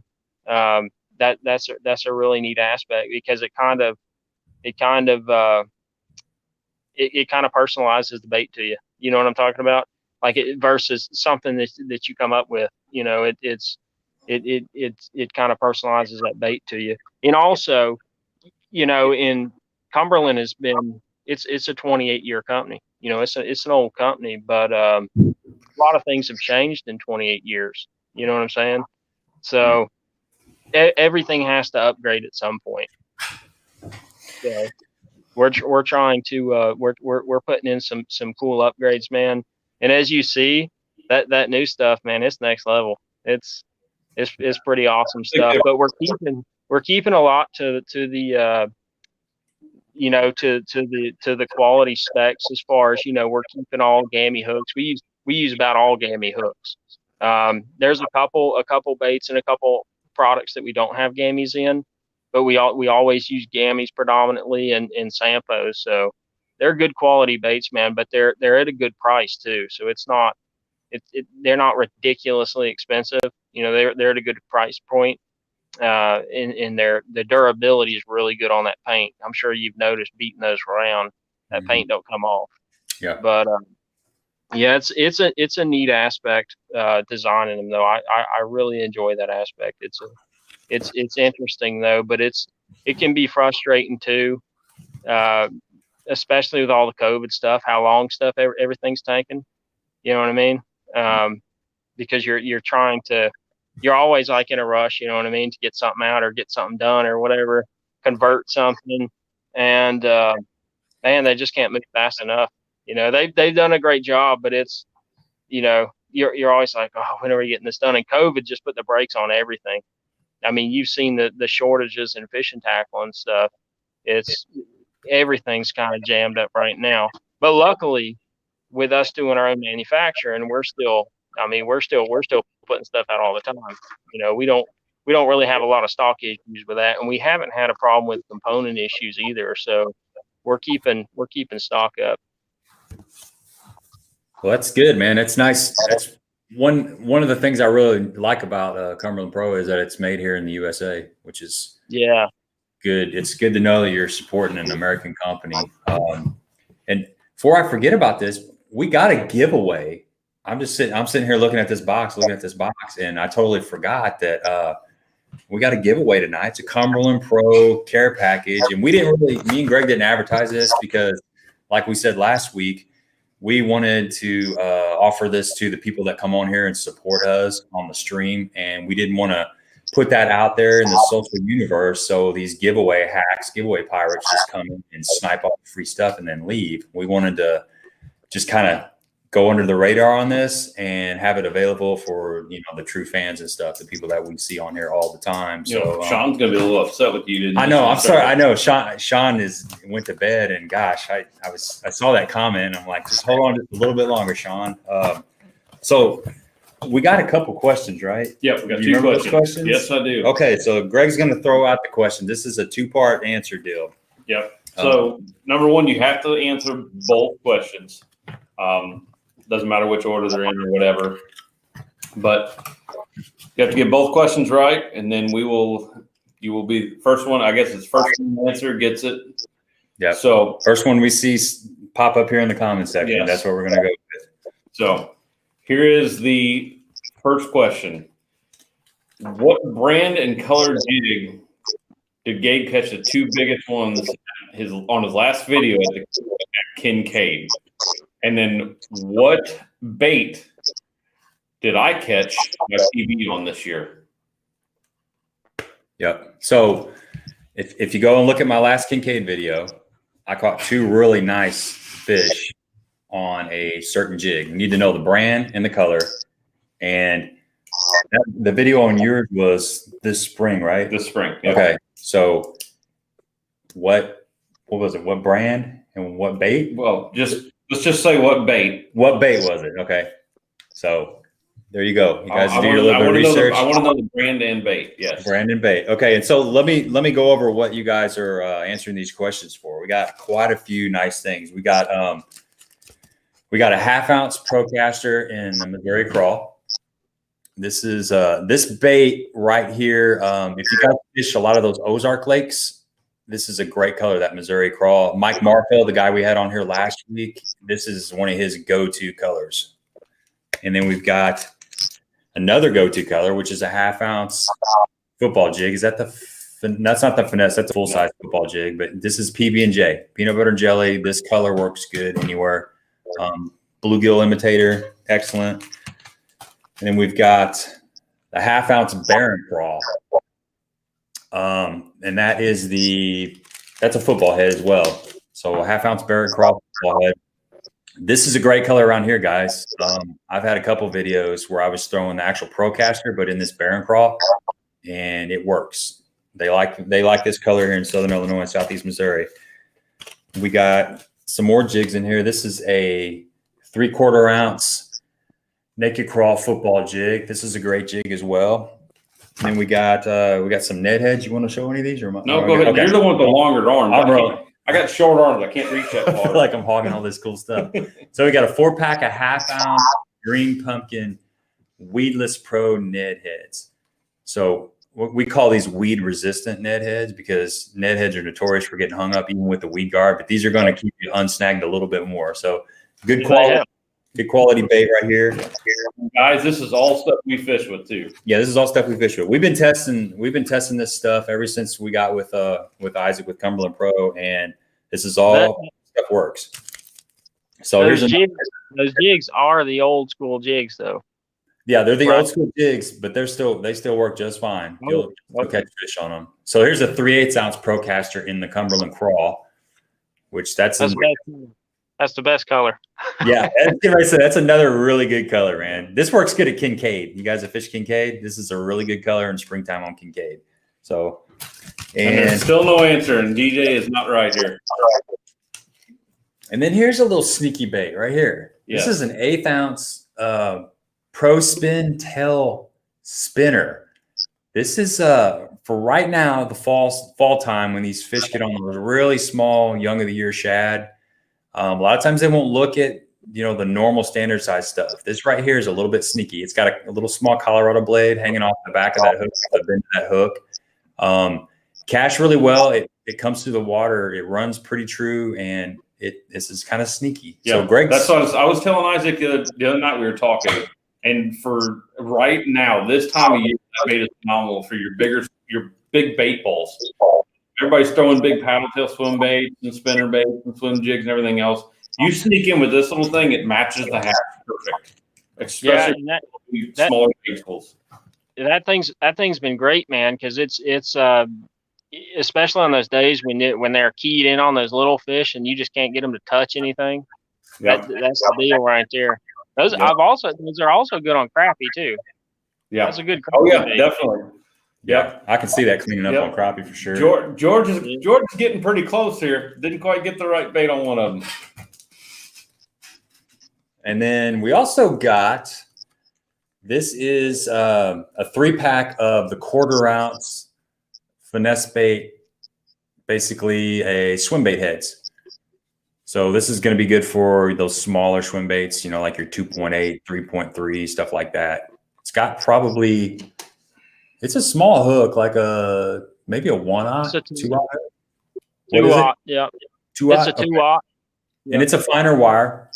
Nope, Tom still ain't got it. And then we also got, we were talking about the Somnac spinner bait. There you go, right there. That's a 1/2 ounce black. This is a very good running spinner bait. It's got a nice hard thump to it. It's perfect for low light conditions. I'll say anybody fishing night tournament, you want one of those. Yeah, and it works. It's work in the daytime in dirty water too. That black is just a good color, but they will definitely know that this thing is in the area because it puts off some serious vibration. So throwing that one in, and then the last thing we got for you. 2 more things. 2 more things.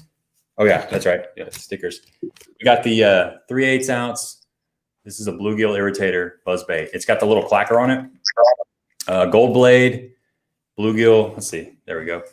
Bluegill color to it. I've thrown this buzz bait around. I caught, we were fishing a tournament on Cedar one morning when it was raining, it was storming, and I caught the crap out of him on this little sucker. And I was throwing this around yesterday. And this blade has got I was throwing the one without the clacker, but this blade has got that squeak to it. And I don't know exactly how you guys made that happen, but it's got the regular chugging sound that you need. It's got the little, I can't do the sound effects with my mouth, obviously. I'm not a parrot, but it's got that little squeak thing, man. It's got a little bit of a squeak. It's got a nice tone to it. And that's kind of one of the things you look for in a buzz bait is that little bit of that roughed up rivet sound. It's kind of the one I've got. Like I said, it doesn't have the clacker, but it does have that tone that you're looking for. So yeah, I like to pinch that rivet in the rear too. Mm-hmm. If you pinch that rivet in the back where it doesn't spin with a blade, that's the deal, man. Bass RX and Hank Snow, you're both correct, but I need to know the brand. Where's he at? Here, I got 2 answers here, but neither one of them. No, that's not the right color. It's not the right color.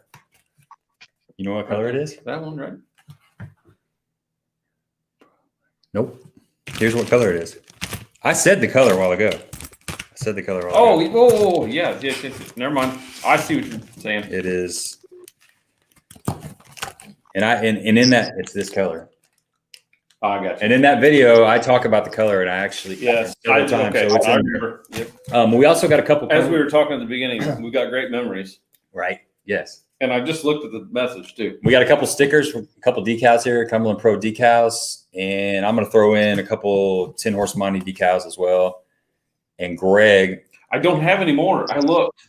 Greg is out of. I might have one on my truck. I'll be getting some more, so it'd be all right. So yeah, we're going to throw in a couple of those, and I'm going to try to find a backyard bassin decal. he gave me a couple of them a while back, and I'll see if I still got those, and we'll throw that in. So that's a really killer pack, man. I mean, really. You did a good job on the decal, man. That decal looks right. And I've been thinking this whole time, I'm like, man, I've been sending Gabe prototypes and all these baits, and I've been checking my P.O. box waiting to see one of those. I'm waiting on the T-shirts, brother. As soon as I get those T-shirts, they're supposed to be. I talked to the lady that's making them, and she said by the end of this week, she promised me, which you know how that is, So maybe stays on it, but hopefully by the end of this week, I'll have those T-shirts. Yeah, and I'll get start getting that stuff out to people. So I'm really looking forward to getting. Are you getting different colored shirts or just one color? Or? I got it's a topaz color, and then I got the sports gray. So I'll have 2 different color shirts. And they'll have the Tin Horse Monty logo on the front, which will just be a black outline. And the color of the shirt will come through the logo, basically, just one color. And then on the back, the rear of the shirt, it'll say support local fishing. So you got front logo on the front and then support local fishing on the back. So it's kind of universal, you can wear that and you can support local fishing. So 2 colors. That topaz is kind of the greenish blue color or whatever. I figured you would have pink. Pink's the next run. 2nd edition, we're going to do some pink shirts, and we're not. I still haven't seen them. I haven't seen the right answers yet. We're not going to do that. But I do have I got several other quotes that I'm going to put on the backs of shirts. So after I sell this first run, I'll come out with hopefully with another set of shirts that has a different saying on the back. I got like a list of THM quotes that I want to put on the back of shirts. I got 5 or 6 of them that are pretty cool, but we got to start out small. I got to sell these, and I think what we're going to do is they're going to be T-shirts are going to be like $20, and it's going to come with a decal. And like the double X and triple X will be an extra $2, and that's going to give me I'm only going to make like just a couple bucks off of each shirt, and I'm not going to make much at all. That's going to cover the shipping. So I get to save some money. I'm out of the 2X now. Yeah, you save $2, man. Yeah. So once I get that first batch sold, I'm going to reinvest into some more merchandise and just kind of slowly keep growing it and see where it goes from there. But you don't make a lot of money off those shirts. No, man. you don't. They're expensive. My kids took most of everything I had, so I had profit. I couldn't even order more. Yeah, I understand. Yeah, I still haven't got it there. You got the company right, obviously. Yep. And he got the last part of it right, but not the brand though. I seen one guy had the brand in there. Mm-hmm. Getting close. Getting there. Though. I think y'all asked too tough a question. I don't think anybody's paying that much attention. We thought it was pretty easy questions actually. I almost threw some extra stuff in there. No, that stays over here. No, it don't go in the giveaway box. No, it stays on here. I'll bring it back after Ozark this weekend. I need to look at all this stuff. You be throwing that stuff. Yeah, I wish you'd have brought this stuff last week. That way I could have ordered. Yeah, I could have ordered some stuff. I did catch some fish. I'll talk to Isaac, see if he can do an express mail up here. Emergency rush. Yeah, emergency rush for Ozarks. Tom says missile bait D-bomb, black and blue. No, that was so you caught 3 personal bests this year. That's a problem. But this is the first. This is the first one. Yeah, the very first one. This is the first one. Which I've seen several answers on it, but yeah, it's a little. You have to go back and do. It's not every year you can just catch 3 7-pounders. No, I didn't catch a 7-pounder this year. I don't know. I might have caught one punching, but I don't ever weigh them in the tournament, so I don't really know. There it is. Bass RX. Bass RX. Is that it? Cumberland Pro naked crawl jig, and the Greg with the War Eagle spinnerbait. There we go. That's it. So Bass RX is the winner. We got a winner. Bass RX. Good work. Get one of us up on, I guess, Instagram or Facebook or something. Just message us. Yeah, give us your name, address, and your mailing address, and we will get that out to you. Probably give us 3 or 4 days, and we'll get that in the mail. I'm gonna try to run down a sticker. I'll see if I've got one here somewhere. I don't know. Everybody kind of took off with it. So yep. Good thing about all this stuff that you're getting is it's still gonna it's still going to be working now for the next month or so, depending on what part of the country you are. But, you know, jigs, buzz baits, all that stuff's going on right now. Congratulations to Bass RX. Definitely. So good work. I think we're going to about ready to shut this down possibly. Yeah. It's 9:12. I gotta work early in the morning. We've been on here for quite a while. But somebody was off today. And now you're tired? Well, I'm out of shape. See, I'm going to have to go back.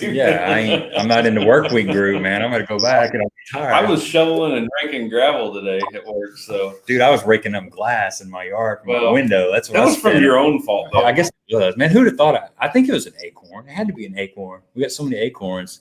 Might have been one of them jigs I've been throwing into your yard. I'm thinking somebody needs to come up with an acorn gun, you know, just like a blow dart, but with shooting with acorns. There'd be a lot of kids walking around with whelps on them. That's probably a bad idea. So, well, Isaac, thank you for coming joining us tonight. It was definitely a good show. A lot of good information there. I'm sure we'll have you back on at some point in time. Maybe after you get your new line out, everything get all set and everything. Maybe we'll get back on here. Gabe and I have actually talked about building a box for the camera so we can get a better picture of everything. So maybe we can get that kind of set up and go with that. And everything. A little light box would be good, or maybe possibly just roll out, get the pictures off the retailer, and you can probably just roll those. You know what I'm talking about? Yeah, let's figure out how to get on here. That's a good idea. Yeah. That's a real good idea. I'm sure that you can figure that out. Probably. I'm pretty good at that stuff. Put a little time in it. I'll figure it out. So yeah. I enjoyed it, guys. All right, man. Well, I guess we will. Well, now that I've seen the other stuff, I'll give you an order finally.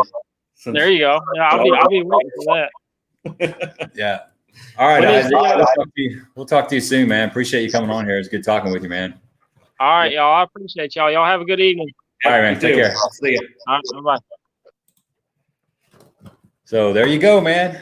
That's I like that breakdown of how the ideal from pen and paper, you go through the whole process. Yeah, I mean, everybody thinks they can just go out and make a jig all the time, but I mean, Isaac and I have talked there's been a many nights, you've talked to him too.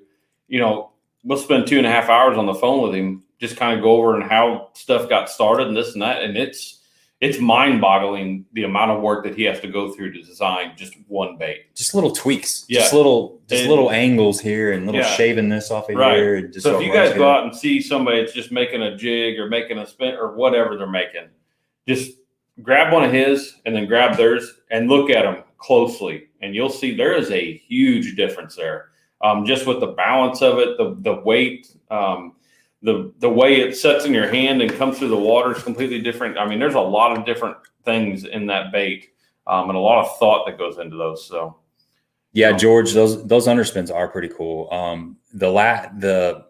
Speaking of which, I'm glad he brought that up. Whitewell Fishing a while ago had made a comment about his underspins not touching. That's right. That's right. I wanted to show him that on what he did differently. And this goes into the same thing I just said about him putting a lot of thought into this and making his baits better. And what I mean by better is I'll show you here on these underspins. I ain't got long arms like Gabe over here, but I'll get up here. So if you look on those, he's got that drop. Oh, let me grab it a little differently here. So he's got that drop down pretty far, probably a quarter to 3/8 of an inch down, to where that keeps that away from your bait back here as much. I mean, it really helps it down. It's just enough to where it doesn't really interfere with like your paddle tails, your swim baits that you're going to put on there and stuff like that. It really does work a whole lot better. Who asked that question? Was it Whitewell. Yeah, man, I got the same problem, dude. Yeah, it's frustrating. A lot of times, I bought some cheap underspins, and I'll actually have to super glue. I bought some like the horsehead style that had a swivel that was molded into the plastic, and then they had like a sample swivel on it. I had to actually like glue this section and make it really stiff so it wouldn't go back, because you want that thing to be down below that head before it starts coming back. But I have the same problem. And I can tell you one little thing that can help with that, if you have some other ones, is get another split ring and actually get you just fuel line, just cheap plain fuel line from like O'Reilly's, AutoZone, something like that. Just that real cheap plastic, and you can actually cut it about 1/4 of an inch to 3/8 of an inch, and then slide it up over them swivels up there, and that extra split ring brings that swivel down. So you have that little plastic piece in between there, which actually drop that down and keeps it away from being able to come up to your bait. Yeah, and it won't flex. It'll be Right. basically just an extension of this post Right. here. Yeah, it just holds it a little farther away. And I'll trim the if I've got like a Zoom Super Fluke is something that I throw a lot on the underspin. It's going to have that belly that comes down like that. I'll trim that belly off. I'll trim the fat off of that belly and make it more streamlined, because that's what happens is this will ride up, and if that belly is down too far, that blade's going to get in the way. But I think this is down far enough that it's gonna hold most, smaller swim baits just fine. Yeah. And as far as the aerodynamics, that's a lot of it too. How the blade or how the head design pushes water off. Yeah. What's it doing to that blade? So this is, I think this is gonna work just fine. I'm gonna be testing this a whole bunch more. I haven't thrown this a bunch. I've thrown the other one and it did fine. But the main thing is that post right there, getting that blade down away from the body. That's the whole deal. And like I said, trimming that trailer up a little bit. So I think we got anything else on here? No, we're pretty well caught up. So yeah. So congratulations to Bass RX. Like we said, get a hold of one of us and we'll get the product out to you soon. Yeah, definitely. I'd send the information to the mail guy. I mean, he knows what he's doing a lot better than I do. Mm-hmm. yeah, exactly. I'll take care of the technical stuff on here. You just send that to him. I'll be the one mailing it to you. So yeah, George, no roll at all. That rolls the deal, man. Yep. So or not the deal. Yep. All right. You got anything else? I'm good, man. All right, guys. We will see you all again next Monday. So all right. Thanks for joining us. See you then. Peace out. Last time I'll have the shirt on. Maybe. I might like it.